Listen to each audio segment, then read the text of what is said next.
Dia 11 de fevereiro é o Dia Internacional das Meninas e Mulheres nas Ciências.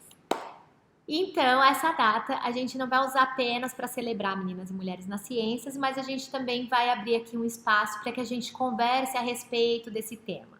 Na verdade, essa era a ideia das Nações Unidas, né? Quando criou essa data, justamente a gente precisa levantar as questões de gênero nas ciências. Então, esse é um momento ideal para que a gente faça isso. Eu sei que a audiência desse canal é majoritariamente masculina, então eu vou pedir já de início para que vocês, homens, compartilhem esse vídeo com alguma mulher que você acha que possa ter interesse nos temas que a gente aborda no canal, ou meninas que estão entrando agora na universidade, para que elas se conscientizem do que está acontecendo aqui pra gente hoje. E se você tem alguma dúvida de que existe algum problema para mulheres e meninas nas ciências, ainda hoje, em 2020, então esse vídeo é especial para você também. Porque eu separei aqui 5 dos problemas principais que eu acho que a gente enfrenta na área acadêmica e na área das ciências enquanto mulheres. E também já declaro que o meu ponto de vista vai ser realmente bastante pessoal, né? Enquanto mulher, mãe, né? Sou ainda considerada início de carreira, né? Então, os problemas eles estão dentro dessa ótica. Por isso é interessante que se você é um pesquisador ou uma pesquisadora já mais sênior, né? Que já está com a carreira estabelecida aí, assista esse vídeo, por favor, até o final, para que você entenda um pouco dos problemas que são comuns a mim e a grande maioria das minhas amigas e colegas cientistas aí. Então a gente vai discutir aqui 5 dos problemas que eu vejo que são os maiores problemas para as mulheres nas ciências, especificamente para as ciências espaciais, né?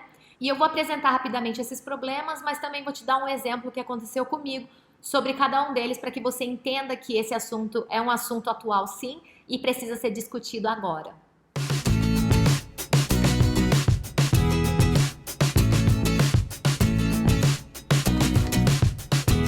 Vamos começar olhando os números, porque os números não mentem. Se você olhar a proporção de mulher na ciência, em qualquer área de pesquisa que exista no mundo, você vai ver que essa proporção não passa 30% dos cientistas do mundo.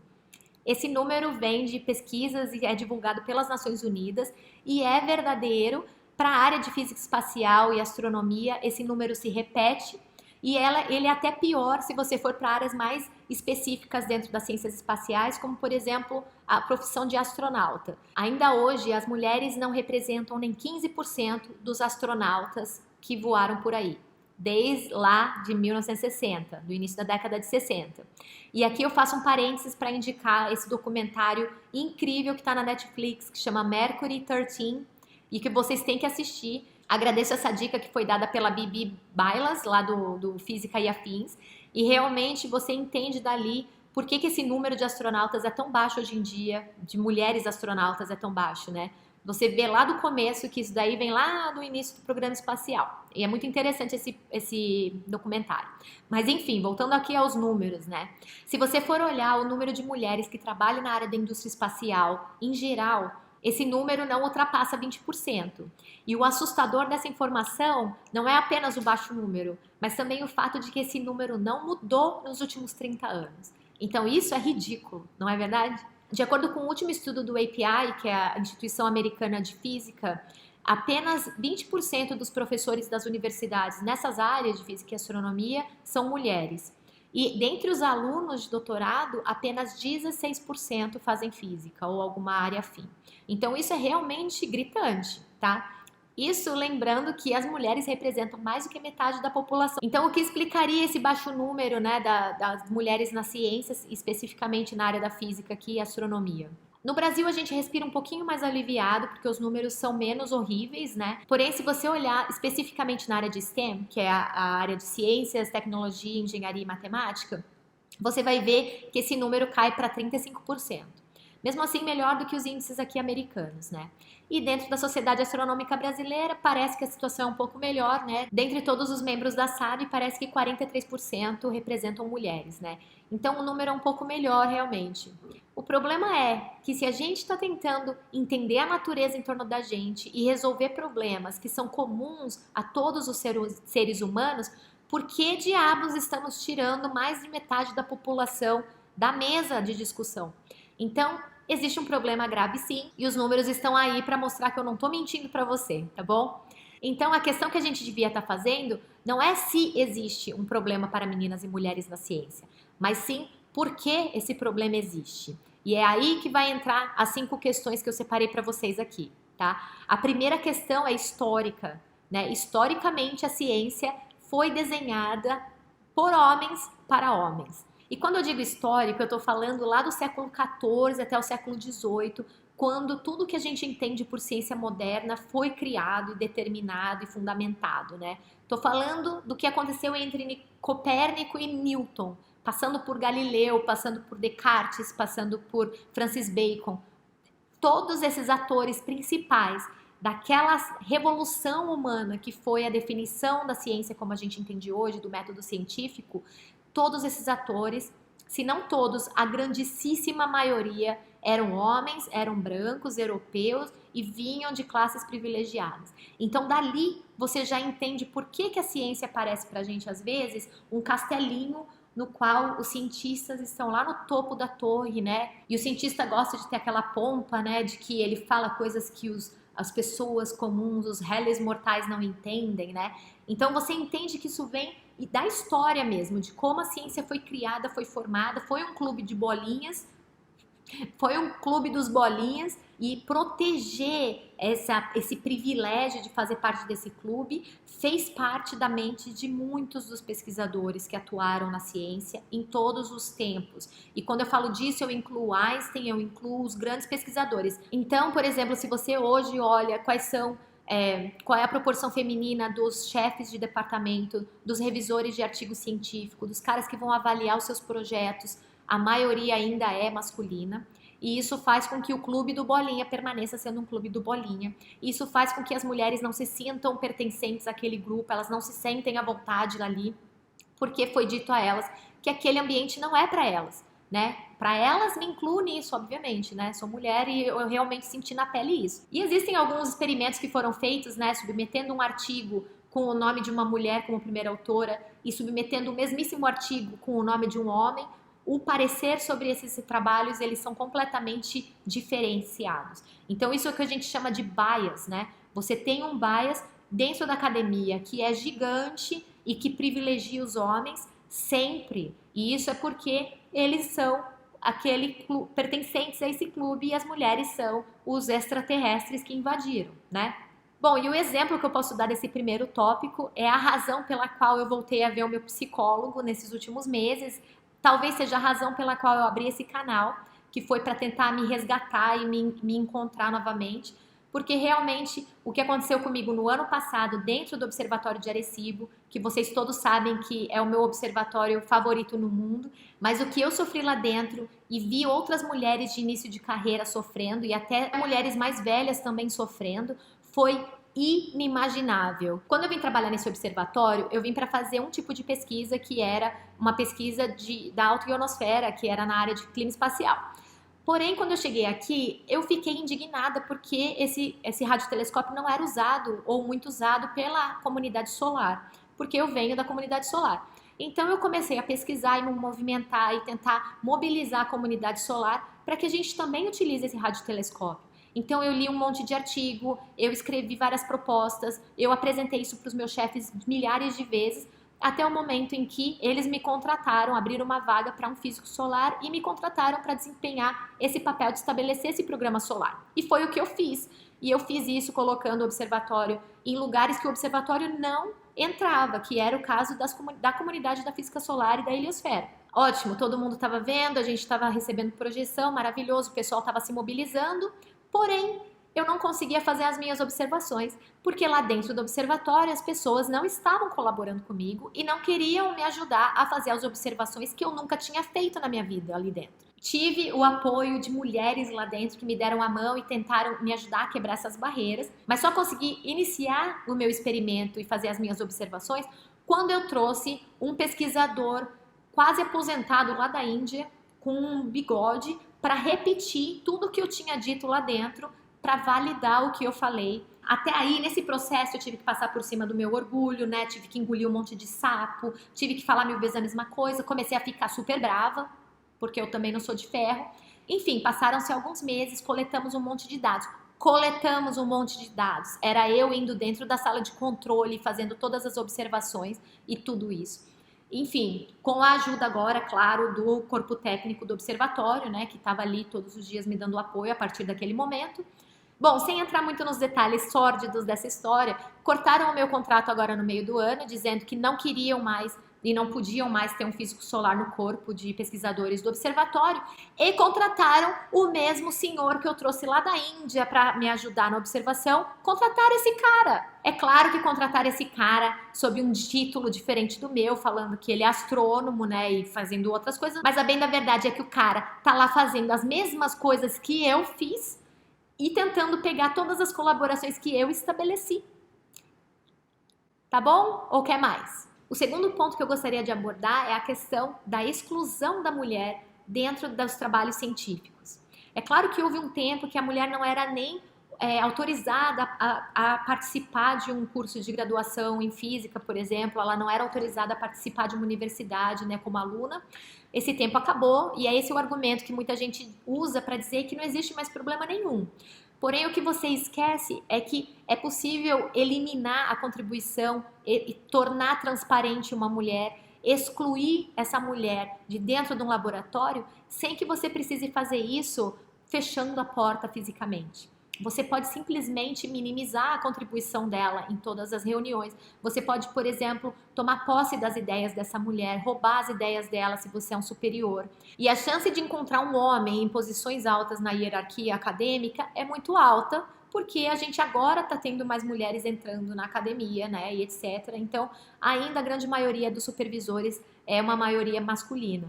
Por isso que, muitas vezes, e eu também já sofri isso, de chefe roubar a tua ideia e passar para outro cara, ou simplesmente começar a dizer que essa ideia foi dele. Isso é comum, não foi só com Jocelyn Bell que aconteceu isso acontece todos os dias em todos os laboratórios de pesquisa desse mundo, infelizmente. Outra maneira de invalidar uma mulher e de frustrar essa mulher e forçar essa mulher a sair da área acadêmica é fazer com que ela desempenhe trabalhos e tarefas que não são pertinentes ao papel de um pesquisador. Dentro de um projeto científico, existem tarefas que são de pesquisa e existem tarefas que são administrativas, ou existem tarefas que são educacionais. E quando você simplesmente tem esse bias também na hora de alocar o seu corpo de pesquisadores dentro desse projeto, e você acaba colocando todos os homens para fazer a ciência e as mulheres para divulgar a pesquisa ou para fazer a parte de secretariado, você frustra essa mulher e você faz com que ela fique brava, você perde esse potencial que estava dentro do seu laboratório. Então, quando você coloca suas alunas, suas orientadas nesses papéis, você acaba reproduzindo essa ação de eliminação, né, e exclusão da mulher da ciência de fato. E um exemplo que eu trago desse segundo ponto foi a vez que eu trabalhava num laboratório de pesquisa e a gente estava para receber uma cientista internacional e eu estava ouvindo ali as discussões sobre as colaborações possíveis que estavam sendo feitas apenas com colegas homens. Eu estava na minha sala, nunca fui convidada a participar dessas discussões e pelo fato também da gente sempre carregar essas pequenas síndrome do impostor, né, que a gente acha sempre que a gente talvez não faça parte daquele grupo, isso faz com que a nossa postura também não seja de ir lá e falar, tô ouvindo que vocês estão discutindo isso, pode me incluir nessa discussão. A gente não tem muito essa iniciativa e a gente precisa mudar isso. Então, meninas que vêm por aí, num momento que vocês encarem uma situação dessa, entrem na discussão, entrem na conversa e ofereçam a sua contribuição. Porque eu não ofereci nessa ocasião e fiquei remoendo isso pro resto da minha vida. Porque não apenas não me ofereceram a oportunidade, não me incluíram na conversa sobre que tipo de pesquisa a gente podia fazer em colaboração com a pesquisadora que estava vindo, mas ainda o meu chefe se sentiu no direito de ir na minha sala e dizer, olha, essa pessoa está chegando aqui, então como ela também é mulher, você sai com ela aí, leva ela para ver as lojas da cidade, leva ela para passear, porque aí vocês se entendem. Ou seja, né?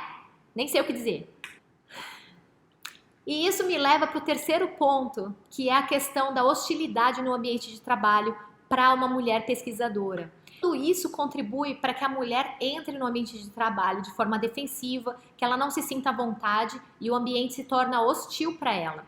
Obviamente, muitas vezes você ainda adiciona a essa situação e esse cenário um monte de assédio que vem de cima para baixo. Então, às vezes, você é assediada não só sexualmente, mas moralmente em diferentes situações, né? E quando a gente fala em assédio sexual, a gente sempre acaba culpando a vítima, né? E isso acontece dentro da academia também. E por isso a gente se sente culpada quando a gente sofre o assédio. E para sofrer o assédio, você não precisa estar provocando, gente. Isso é uma questão completamente errada também em todas as áreas, né? E eu fui com todo esse meu sex appeal participar de uma reunião das Nações Unidas no fim do ano passado. A reunião era sobre inclusão dentro da área espacial. A gente estava falando justamente sobre isso. E no primeiro coffee break que a gente teve ali, na primeira interação social dentre os participantes, um cara que veio de outro país para participar dessa reunião se sentiu ok, se sentiu na liberdade de fazer um comentário completamente absurdo sobre o meu corpo na hora que foi apresentado a mim, na cara de outras mulheres que estavam ali, e todas nós participantes desse movimento de Space for Women, né? A gente trabalha nisso e faz ações para trazer mais meninas para ciências espaciais e tal, dentro desse ambiente. O cara fez esse comentário sobre o meu corpo, me deixando sem palavras. Eu que sou uma pessoa madura, né, e não tava ali, não conhecia o cara não era meu chefe, mas sofri aquele assédio que me deixou me sentindo suja por uma semana. Mas o cara fez aquele comentário como se estivesse sendo super gentil comigo. E é por isso que a gente tem que discutir esse tipo de coisa. Porque, meus amigos, você ser apresentado a uma mulher e de cara fazer algum comentário sobre o shape dela, sobre as curvas dessa mulher, não é um elogio, é um assédio. A gente se sente mal, eu me senti suja. Bom, se eu não tive reação, eu fico imaginando meninas que escutam esse tipo de comentário de orientadores, de professores dentro das instituições de ensino durante a sua carreira, né, na tentativa de começar uma carreira científica. O que essas meninas diriam? Como essas meninas se sentiriam? Então a gente precisa realmente pensar o que é um assédio. Um assédio não significa necessariamente você encostar na pessoa. Às vezes um comentário atravessado e um olhar já basta para que a gente se sinta mal. O assédio pode vir na maneira de invalidar a tua opinião, ou a tua ideia, ou o teu argumento, e dizendo que você é uma mulher louca, aquela lata de TPM, a mulher é assim mesmo, liga pra tudo. Então, quando você reproduz aquela ideia inicial lá, né, que foi estabelecida lá no século XIV, dizendo que o homem é a razão e a ciência segue a razão do homem, enquanto mulher é emoção e é incapaz de fazer ciência, você está reproduzindo esse pensamento tão antiquado quanto errado. Então aí você pensa, a mulher, apesar de todos os pesares, conseguiu chegar numa posição dentro de um laboratório de um instituto de pesquisa. Aí ela encontra esse ambiente hostil, horroroso, não inclusivo, né? Ela não se sente à vontade para ser mãe, por exemplo, e desempenhar os papéis dela enquanto mãe. Agora, em 2017, que foi feita a lei para que estudantes de pós-graduação bolsistas tenham licença maternidade. Ou seja, antes disso, a mulher tinha que parir, passar toda a gestação sem nenhum suporte e ainda tinha que entregar a tese no tempo. Então, você pensa bem se esse é um ambiente favorável para que essa mulher brilhe e explore todo o potencial que ela tem científico. Claro que não. Aí o que acontece? Essa mulher acaba não participando dos ciclos de promoções dentro do laboratório e aí cada vez mais você tem uma diferença salarial que é real, né? E você acaba desestimulando essa mulher que eventualmente vai sair da área acadêmica. Então há vários estudos, vocês podem buscar, sobre o impacto de um filho na carreira científica de uma mãe versus na carreira científica de um pai. E você vê que a questão salarial do pai às vezes até aumenta o fato dele ter tido um filho, talvez ele trabalhe de forma mais vigorosa, né, por ter um suporte de uma mulher em casa que está cuidando ali do seu filho, né, meu amigo? Além disso, você tem a questão de que realmente esse ambiente de trabalho fica insustentável. E eu posso falar isso de carteirinha porque eu tenho 2 filhos e eu sei que a gente tem várias jornadas de trabalho ao longo do dia. E esse, na verdade, é o 4º tópico desse vídeo, né? Meus filhos nasceram logo depois que eu me formei doutora, né? Que eu terminei o doutorado. Então, eu vi o impacto disso na minha produção científica. E nesse caso, por exemplo, eu apliquei para um auxílio do CNPq de produtividade, né, que eles acabam dando um auxílio para um pesquisador que tem uma produtividade boa na área. Eu sabia que o meu currículo estava comparável aos dos meus colegas homens que tinham se formado na mesma época que eu, né? Portanto, tinham as mesmas experiências que eu tinha tido.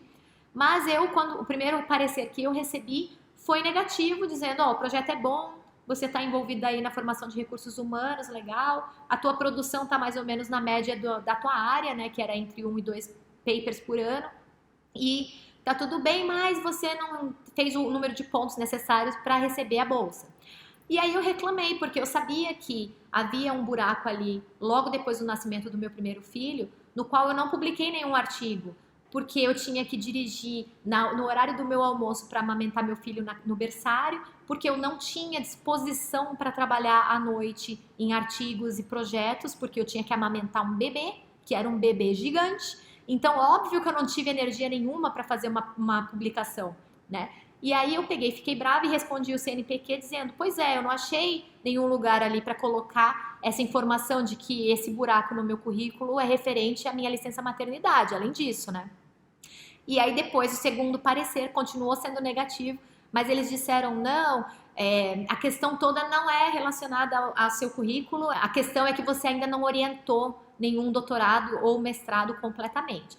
O que não estava muito claro ali dentro dos critérios da solicitação, mas enfim. E o último tópico desse vídeo que eu não poderia deixar de abordar é a falta de incentivo às meninas para que elas sigam carreiras na ciência, para que elas sejam físicas, para que elas estudem o espaço, né? E aí, esse tema, na verdade, eu já abordei num vídeo na época do Dia das Crianças, no ano passado, no qual eu te falei sobre a questão dos brinquedos que a gente acaba presenteando as crianças nessas datas e como eles fazem com que as meninas se vejam de uma maneira e se sintam não pertencentes ao mundo científico. E ao mesmo tempo, o quanto a gente estimula, né, a criatividade científica e as habilidades técnicas dos meninos ao presenteá-los com robôs, com jogos de química, com kits de detetive. E ao mesmo tempo, para as meninas, a gente está dando vestidinho, batonzinho, sapatinho alto, coisas de princesas, etc. Quando a gente reforça esse estereótipo de gênero, dizendo para a menina que aquele não é um ambiente para ela, que ela não nasceu para fazer aquilo, a gente acaba criando essas vozes dentro dela, dizendo que ela não pertence a esse ambiente, que ela não foi feita para fazer ciência. E essas vozes vão ficar atormentando essa menina, mesmo que ela consiga ultrapassar essas barreiras. Eu falo isso de novo por experiência própria, porque essas vozes elas se amplificam no momento que você está em crise, no momento que você está estressado, no momento de insegurança. Por isso essa semana é importante para que a gente se conscientize das nossas ações. Se você é um pesquisador ou se você é uma pesquisadora já mais sênior, pensem nesses pontos todos que eu levantei, com carinho, pensem, se coloquem no nosso lugar, tenham empatia, né? Tentem entender as dificuldades que as mulheres hoje enfrentam. É nosso papel inspirar as meninas, fazer com que elas se vejam no futuro uma cientista, né? A gente precisa de fato reconhecer a contribuição feminina, mas não romantizar apenas as pioneiras, apenas as que lutaram muito e ganharam o Nobel, né? A gente precisa lembrar as meninas que a ciência é feita por todos nós, que cada um de nós, a gente traz uma contribuiçãozinha para a mesa e tudo isso se soma no conhecimento que a humanidade tem da natureza. Então, ela não precisa ganhar o Nobel para ser uma cientista, ela não precisa ser a pioneira, ela não precisa ser a mais inteligente. Ela pode simplesmente aprender o método científico e exercer a ciência com seriedade. E o mundo precisa de ciência e a ciência precisa de mulheres. E amanhã eu vou te apresentar a minha maior arma nessa luta pela igualdade de gênero nas ciências. Tchau!